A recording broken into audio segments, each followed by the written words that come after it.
नमस्कार, देश की बात में आपका स्वागत है। मैं हूं अंजलि इस्टवाल। शुरुआत करते हैं महाराष्ट्र की खबर से। मुंबई में सांसद नवनीत राणा और उनके पति रवि राणा, जो कि विधायक हैं, उनकी जमानत पर कोर्ट ने फैसला सुरक्षित रख लिया है।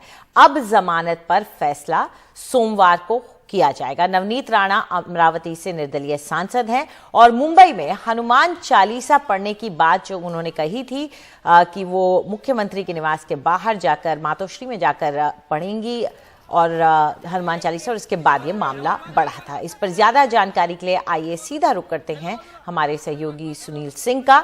सुनील, क्या हुआ है आज अदालत में?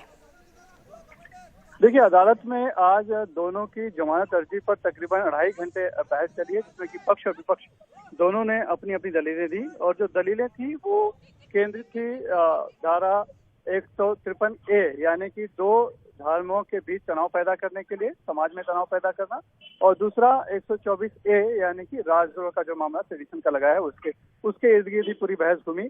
बचाव पक्ष का तर्क था कि चूंकि दोनों ने सिर्फ एक शांतिपूर्ण तरीके से हनुमान चालीसा पढ़ने के लिए कहा था और वो मुख्यमंत्री के निवास के सामने आकर उन्होंने हनुमान चालीसा पढ़ना था, तो किसी भी तरह के धार्मिक विद्वेष की बात नहीं थी, क्योंकि जो मुख्यमंत्री हैं वो उद्धव ठाकरे हैं, वो भी हिंदू हैं और हिंदुत्व के ही एक तरह से वो नेता हैं, तो उसमें इस तरह का तनाव जैसी कोई बात नहीं है। तो 153 इस तरह इस पर बनता नहीं है।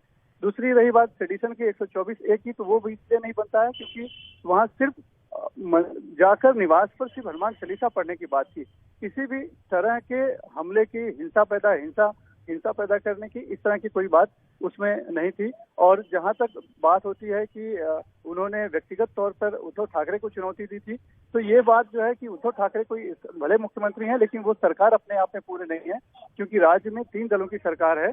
और Uddhav Thackeray as an individual, अगर हम सुप्रीम कोर्ट की जो उसमें व्याख्या देखें 124A में, तो एज ए इंडिविजुअल को अगर कोई चुनौती दी जाती है तो वो चुनौती राज्य को चुनौती नहीं मानी जाती है, तो दोनों ही मामले बनते नहीं है। बहरहाल अभी इन धाराओं को चुनौती हम नहीं दे रहे हैं। हम सिर्फ ये कहना चाह रहे हैं कि वो 8 दिन से जेल में है, उनकी छोटी बच्ची है जो कि बाहर है, जो कि घर पर है, तो इस तरह के मामले जिसमें कोई जांच नहीं होनी है, कोई इंक्वायरी नहीं होनी है, पुलिस कस्टडी की मांग नहीं होने की, तो इन दोनों को जमानत दे दी जानी चाहिए।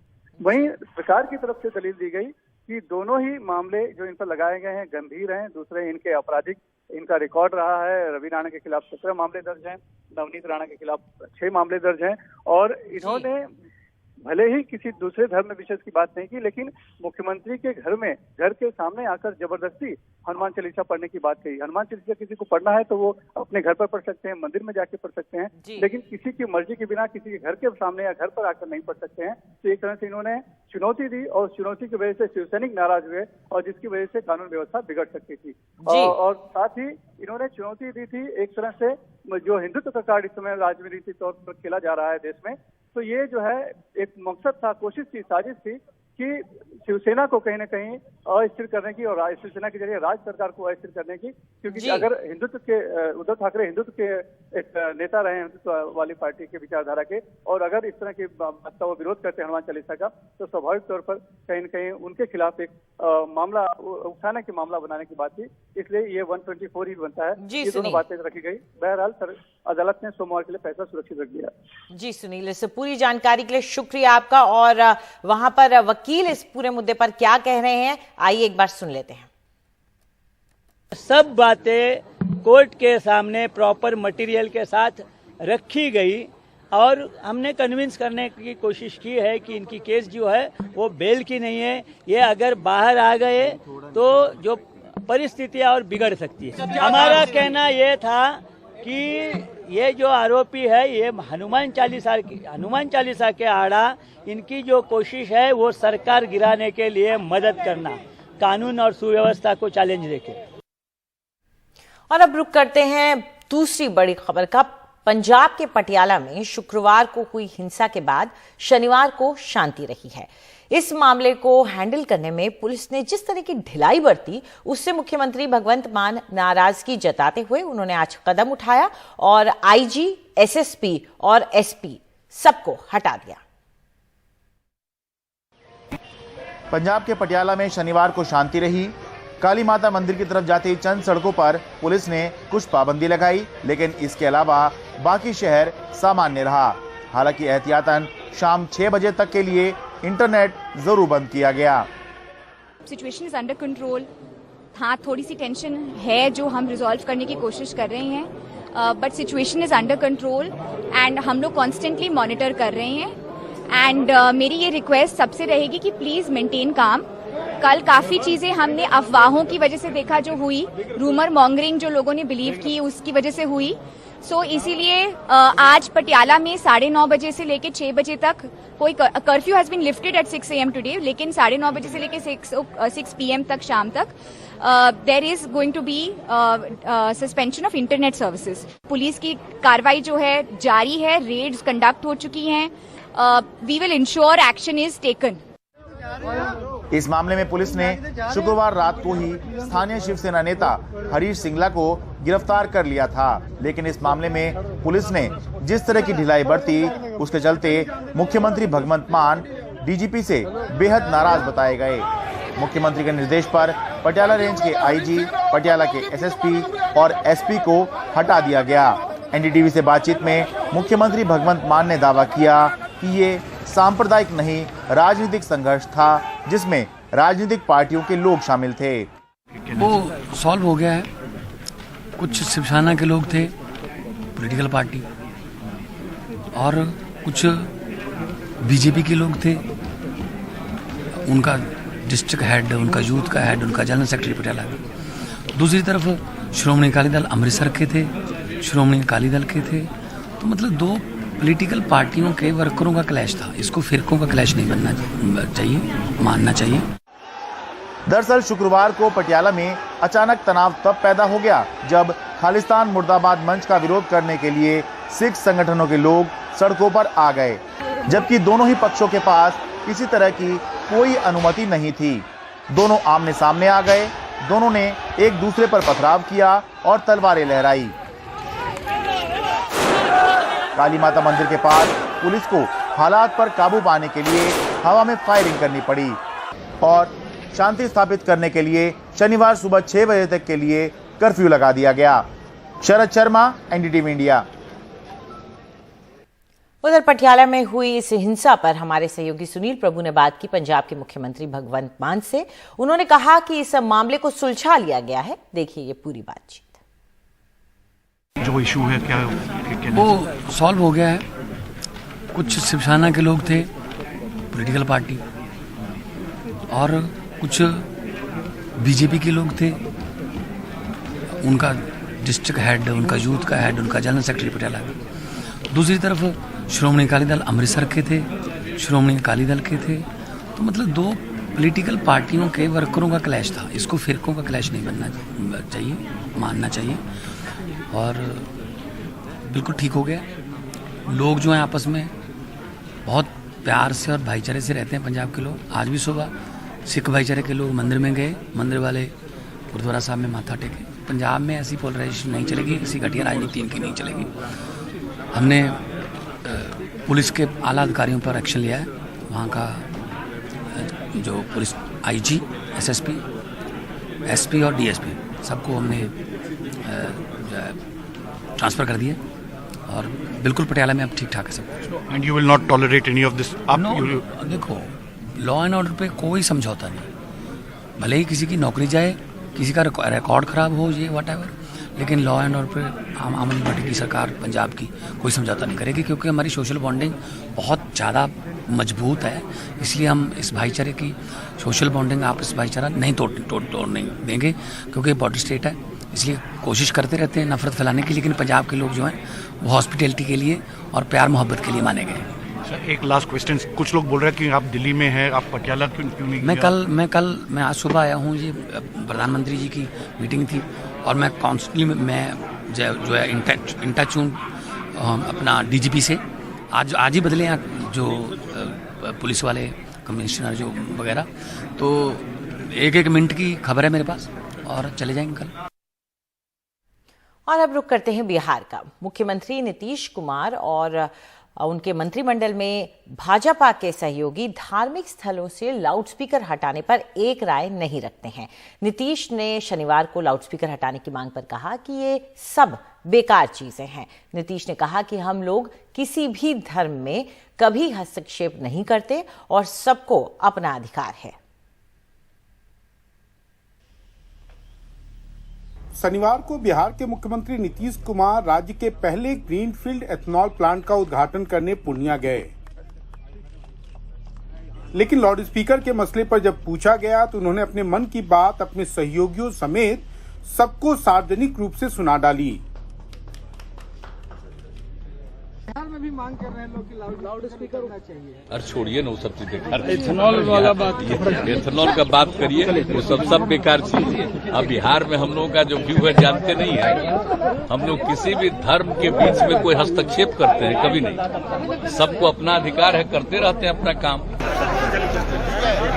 नीतीश ने इससे पहले शुक्रवार को पूर्व मुख्यमंत्री जीतन राम मांझी के आवास पर इफ्तार के बाद भी कहा था कि ये मांगे फालतू की बातें हैं। वहीं शुक्रवार को ही उनके मंत्रिमंडल में खान मंत्री जनक राम ने ये मांग दोहराई कि मस्जिदों से लाउडस्पीकर हटाए जाने चाहिए। इसके पहले भी कई मंत्री और विधायकों समेत भाजपा के सदस्य इस मांग का समर्थन कर चुके हैं। सबसे बड़ा राज्य उत्तर प्रदेश है, तो उत्तर प्रदेश में कानून संगत अगर काम हो रहा है तो उसका असर तो बिहार में जरूर देखने को मिलेगा। बिहार में हटवाएंगे लाउडस्पीकर? बिल्कुल, न्याय संगत है, कानून जब आएगा तो बिल्कुल हटेगा। कि लाउड स्पीकर और घड़ी घंट बजाने से कुछ होता है क्या? ये तो सिर्फ और सिर्फ एक उत्तेजना फैलाने की बात है। इसलिए जो इस प्रकार की उन्मादी जुलूस होता है और इस प्रकार के लाउड स्पीकर और घड़ी घंट बजते हैं जिससे दूसरों को माने वायु प्रदूषण होता है, ऐसे में हरकत में बंद कर देना चाहिए सब चीज़ को। तो इसलिए उन्होंने कहा तो गलत क्या कहा। नीतीश कुमार के बयान के बाद जहां एक ओर भाजपा के इस मुद्दे पर ध्रुवीकरण की राजनीति को झटका लगा है, वहीं अल्पसंख्यक समाज के लोग राहत की सांस लेंगे। नीतीश ने इस बार रमजान के महीने में आधा दर्जन से ज्यादा इफ्तार पार्टियों में शामिल होकर एक संदेशा भी भेजा है कि फिलहाल भाजपा के एजेंडा से वो इस मसले पर कोसों दूर हैं। ये बात अलग है कि उनके अपने उप मुख्यमंत्री तारकिशोर प्रसाद ने किसी भी इफ्तार में साफा और टोपी दोनों पहनने से परहेज किया। 30 से अधिक विधायकों के अंतर होने के कारण बीजेपी ने पिछले 1.5 वर्षों के दौरान नीतीश कुमार को कई मुद्दों पर बैकफुट पर जाने को मजबूर किया है, लेकिन लाउडस्पीकर के मामले पर नीतीश फिलहाल झुकने को तैयार नहीं। हालांकि उन्हें भी मालूम है कि जनता में जनता दल यूनाइटेड और बीजेपी के मंत्रियों के बीच इस मुद्दे पर अलग अलग राय के कारण आखिरकार किरकिरी उनकी सरकार की ही होती है। पटना से कैमरामैन हबीब अली के साथ मनीष कुमार, एनडीटीवी इंडिया के लिए। और अब रुक करते हैं कर्नाटक का, जहां कन्नड़ संगठनों ने 14 मई से राज्य में सभी जगहों पर हिंदी विरोध दिवस मनाने का फैसला किया है। अजय देवगन और सुदीप के बीच भाषा को लेकर चली बहस भले ही थोड़ी देर में खत्म हो गई हो, लेकिन अब हिंदी भाषा का विरोध यहां नए सिरे से शुरू हो गया है। इसे राज्य की बीजेपी सरकार के साथ साथ विपक्ष भी समर्थन दे रहा है। कन्नड़ा संगठनों ने साफ कर दिया है कि उत्तर भारतीयों के लिए जितनी प्यारी हिंदी है, उतनी ही यहाँ के लोगों के लिए उनकी मातृभाषा कन्नड़ा। दोनों ही राष्ट्रभाषा है, दूसरी भाषाओं की तरह। ऐसे में हिंदी उन पर नहीं थोपी जानी चाहिए। बॉलीवुड स्टार अजय देवगन और कन्नड़ा फिल्मों के स्टार सुदीप के बीच ट्विटर पर हुए विवाद को यह संगठन हिंदी थोपने की सोच से जोड़कर देखते हैं। देवगन प्रश्न, हम अजय देवगन पर सवाल नहीं उठा रहे, न ही कलाकारों का विरोध कर रहे हैं। बस हमें इतना ही कहना है कि हमें हिंदी नहीं चाहिए। 14 मई से पूरे राज्य में हिंदी के खिलाफ हम मुहिम छेड़ने जा रहे हैं। अजय देवगन और सुदीप के बीच हिंदी को लेकर हुई नोकझोंक ने बारूद में चिंगारी लगाने का काम किया। हिंदी थोपने को लेकर उठे विवाद की वजह से पहले मेट्रो रेल के स्टेशनों के नाम से हिंदी हटाया गया और अनाउंसमेंट से भी। 14 सितंबर 2019 को हिंदी विरोध में बेंगलुरु में एक बड़ी रैली निकाली गई थी। हिंदी को लेकर एक बार फिर माहौल गर्मा गया है। हमारे लिए हमारी मातृभाषा सबसे ऊपर है। इसका यह मायने नहीं है कि हम दूसरी भाषाओं को नीची नजर से देखते हैं। हम सभी भाषाओं को समान सम्मान देते हैं और सबको इसी तरह समझते हैं। दक्षिण में एक आम धारणा है कि उत्तर भारत की पार्टियां और वहां के नेता जबरदस्ती यहां के लोगों पर हिंदी थोपना चाहते हैं। इसी धारणा की वजह से 60 के दशक में तमिलनाडु में द्रविड़ियन आंदोलन कुछ इस तरह सफल हुआ कि हिंदी भाषी पार्टी कांग्रेस हाशिए पर चली गई। अब कुछ इसी तरह का हिंदी का विरोध यहाँ कर्नाटक में देखने को मिल रहा है, क्योंकि सवाल कन्नड़ा भाषा के अस्तित्व का है जो स्थानीय लोगों की मातृभाषा है। बेंगलुरु से कैमरामैन गोविंद मूर्ति के साथ निहाल किदवई, एनडीटीवी इंडिया। अब रुक करते हैं राजस्थान का, जहां गर्मी अपने चरम पर है और बिजली संकट से लोगों की मुश्किलें और भी बढ़ गई हैं। मुख्य शहरों में तापमान 42 से लेकर 43 डिग्री तक पहुंच गया है। साथ ही लू या गर्म हवाएं भी चल रही हैं और धौलपुर जैसे शहरों में तो तापमान 46 डिग्री तक पहुंच चुका है।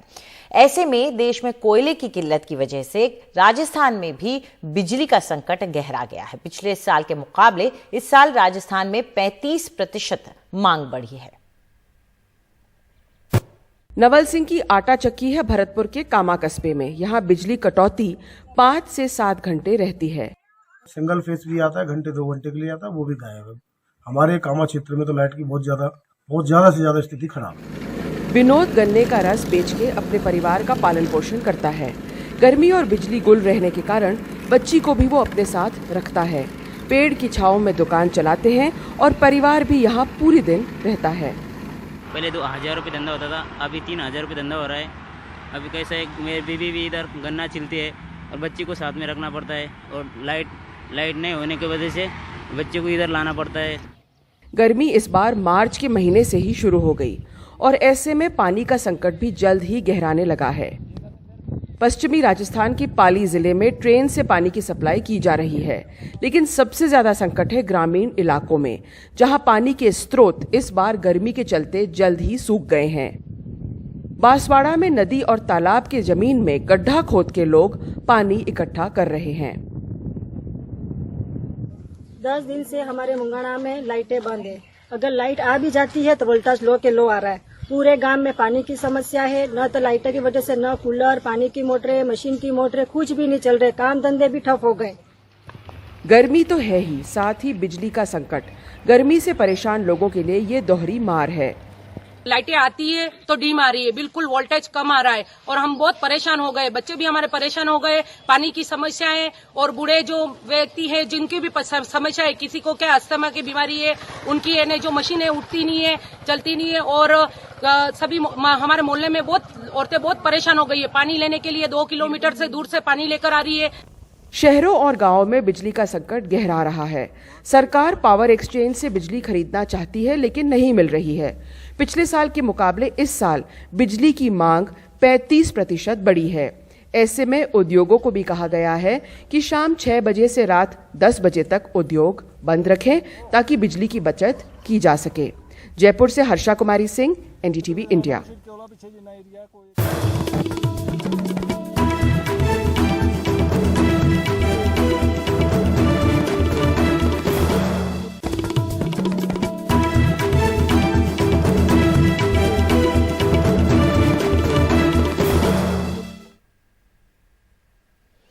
फिल्म अभिनेत्री जैकलिन फर्नांडिस पर एनफोर्समेंट डायरेक्टरेट की तरफ से कार्रवाई की गई है।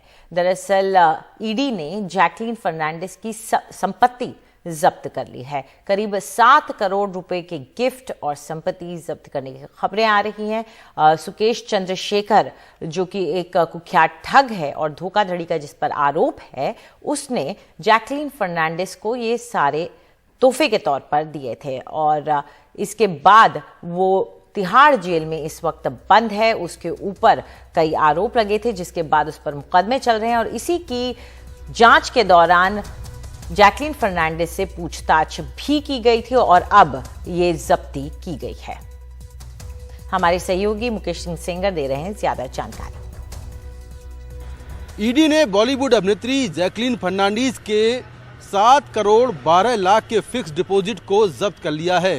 दरअसल ये कार्रवाई इसलिए हुई क्योंकि आरोप ये है कि जैकलिन ने महाठग सुकेश चंद्रशेखर से करोड़ों रुपए के गिफ्ट लिए, जिसमें कुछ विदेशी बिल्लियां, घोड़े, इसके अलावा ब्रांडेड बैग, जूते, ब्रेसलेट और कुछ प्रॉपर्टी भी शामिल हैं। दरअसल जो सुकेश चंद्रशेखर है उस पर तिहाड़ जेल में रहते हुए 200 करोड़ की जबरन वसूली का आरोप है और आरोप ये है कि इसी पैसे से उसने काफ़ी सारा हिस्सा जैकलीन फर्नांडिस को गिफ्ट के तौर पर दिया, जिसमें अलग अलग संपत्तियां और महंगे गिफ्ट थे।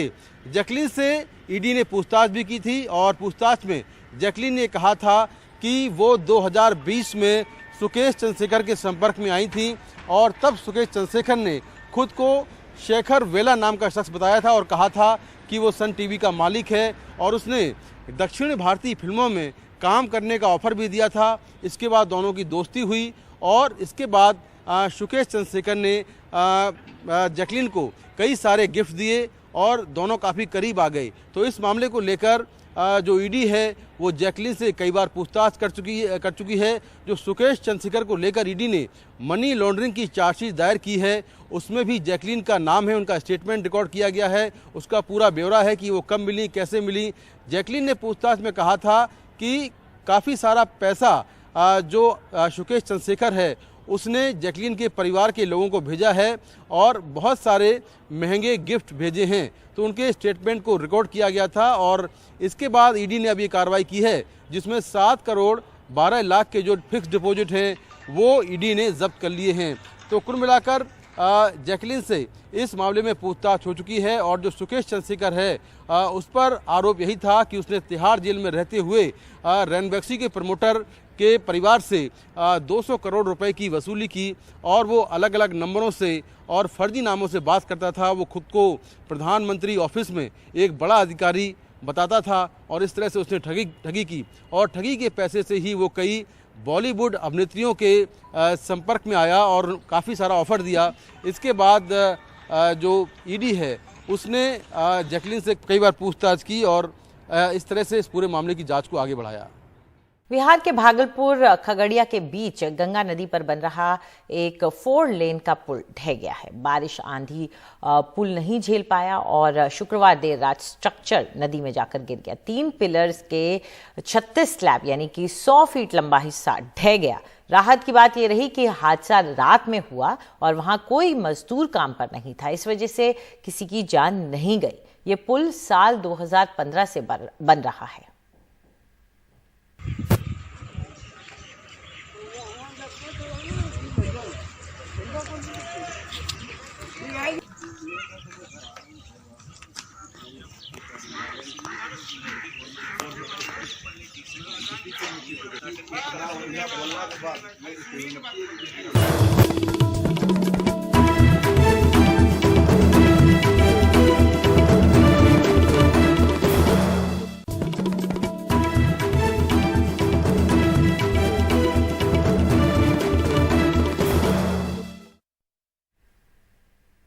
एक साल पहले कोरोना ने कई परिवारों को तबाह कर दिया। लखनऊ के पास एक परिवार के तो 8 सदस्य 24 दिन में चल बसे। जो कोरोना से हारे नहीं, उनके सामने भी चुनौतियां अभी भी बनी हुई हैं।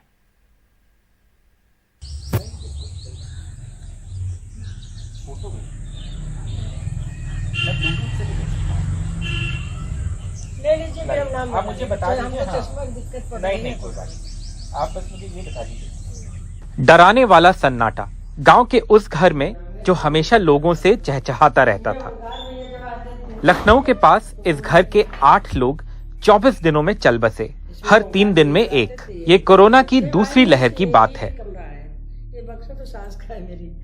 यादव परिवार में जिन लोगों की मौत हुई उनमें 2 बहनें, 4 भाई, उनकी मां और एक रिश्तेदार थी।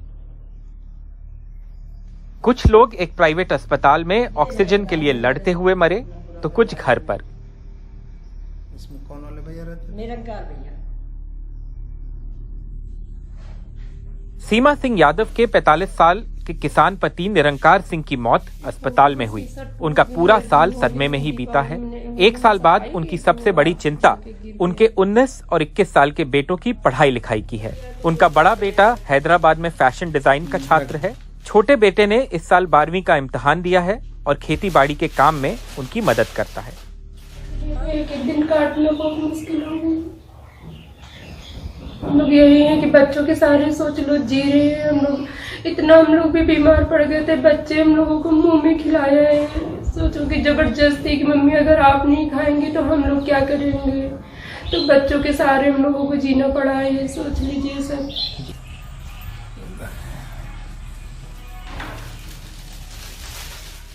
कुसुमा देवी के पति विजय कुमार सिंह भी किसान थे और घर में सबसे बड़े। एक निजी अस्पताल में 10 दिनों तक संघर्ष करने के बाद उनकी मौत हो गई। कुसुमा ही अब घर की प्रमुख हैं। सरकार के पैसे तो मिले हैं, लेकिन भविष्य को लेकर उनके सामने कई तरह की चिंताएं हैं। और ये दोनों लोग एक ही हॉस्पिटल में आगे भी हमको लगता है कि कैसे हम लोग घर संभालेंगे, बच्चों को संभालेंगे, कैसे पढ़ा पाएंगे। 2 लोग 2 औरतें हैं बस, कैसे इनका खर्चा बच्चों का संभालेंगे, कैसे इनकी शादी बारात करेंगे। पढ़ाई ही देखना है, सबसे पढ़ाई में बहुत पैसा लग रहा है। इस घर में जो शांति है, जो चुप्पी है, वो इस बात का आपको एहसास कराती है कि कैसे एक हंसता खेलता परिवार कोविड की सेकेंड वेव के दौरान उजड़ गया। यही उम्मीद, यही प्रार्थना हम कर सकते हैं कि इस तरह के मंजर हम लोग फिर कभी अपने जीवन में ना देखें। कैमरा पर्सन राजेश गुप्ता के साथ आलोक पांडे, एनडीटीवी इंडिया।